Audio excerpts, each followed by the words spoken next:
Să te duci înainte, nu mai unde, oh, să te întorci înapoi, ți-a rămas.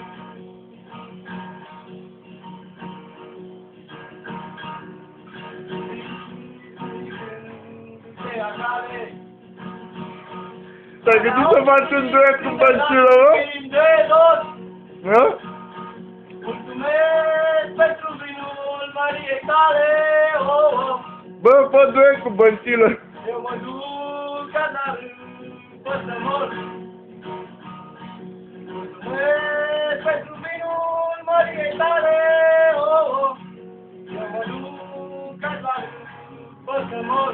Cam așa cânta și Băncilă, eu când dădea tonul.